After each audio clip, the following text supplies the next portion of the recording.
Hi అండి, అందరూ ఎలా ఉన్నారు? బాగున్నారా? అయిపోయినాయి పనులన్నీ. ఏ వంటలు చేస్తారు? నేనైతే ఈరోజు కరివేపాకు పచ్చడి కోసము అన్నీ రెడీ చేసి పెట్టేసుకున్నా అండి. కాస్త పల్లీలు, శనగపప్పు, మినప్పప్పు, కొద్ది ఎల్లుల్లిపాయి, ధనియాలు కొంచెం, జీలకర్ర, మెంతులు, ఉల్లిపాయ, ఎండుమిర్చి అండి. అన్నీ కొంచెం కొంచెం కొంచెం అనమాట. చింతపండు అన్నీ సరిపడన్నీ అన్నీ తీసి పెట్టేసుకుని, కరివేపాకు ఒక కప్పు తీసి పెట్టేసుకొని, 2 టమాటాలు కూడా కట్ చేసి పెట్టేసుకున్నా అండి. మొత్తం అన్నీ రెడీ చేసి పెట్టేసుకొని, స్టవ్ మీద గిన్నె పెట్టేసుకొని, స్టవ్ ముట్టించేసుకొని, కొంచెం గిన్నె వేడెక్కిన తర్వాత ముందుగా పల్లీలు వేసుకుందాం.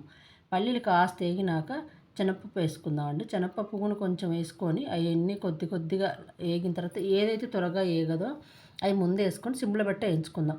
ఆ తర్వాత లాస్ట్లో ఎండుమిర్చి, మెంతులు, జీలకర్ర ఇవన్నీ తొందరగా, ఎందుకంటే మన పెండెం కూడా వేడి ఎక్కువ ఉంటుంది కాబట్టి తొందరగా వేగుతాయి కాబట్టి లాస్ట్లో వేసుకొని అవి కాస్త వేగినాక లాస్ట్లో కరివేపాకు వేసుకుందామండి.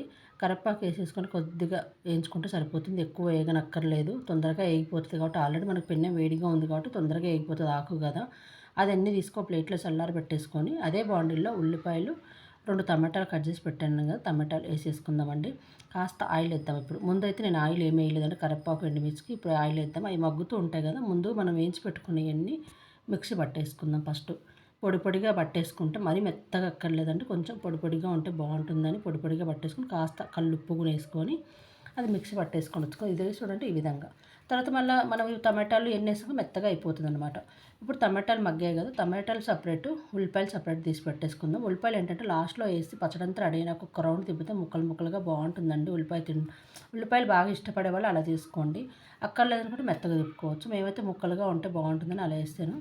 ఇప్పుడు ఆ పచ్చడి రుబ్బుకోవచ్చంలో పోపు రెడీ పెట్టుకుందాం అండి. పోపు వేసుకున్న లోపల పచ్చడి రుబ్బు వేసుకొని వచ్చేస్తే పోపు ఎగుతూ ఉంటుంది కదా, పచ్చడి చూడండి మెత్తగా రుబ్బుకున్నాం కదా, చక్కగా బౌల్లోకి తీసి పెట్టేసుకుందాము. పోపు కూడా దగ్గరికి అయిపోయింది కాబట్టి ఇప్పుడు కొద్దిగా సన్నగా కట్ చేసిన కరివేపాకు వేసేసుకొని కొంచెం ఫైనల్గా ఇంగ వేసుకుందామండి. పచ్చడిలో ఇంగ వేసుకుంటే మంచి టేస్ట్ ఉంటుంది, బాగుంటుంది.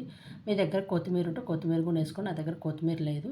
ఇప్పుడు ఇంగ వేసేసుకొని పోపు రెడీ అయిపోయింది కదా, స్టవ్ కట్టేసుకొని పోపు పచ్చడిలో వేసేసుకుంటే వేడి వేడి అన్నంలోకైనా, చపాతీ కానీ, రొట్టె కానీ, దేంట్లోకైనా బాగుంటుంది అబ్బా. ప్లీజ్ నచ్చితే లైక్ చేయండి, షేర్ చేయండి, కామెంట్ చేయండి. కమ్మటి కరివేపాకు పచ్చడి రెడీ అయిపోయింది. ప్లీజ్ నచ్చితే ఈ విధంగా మీరు ట్రై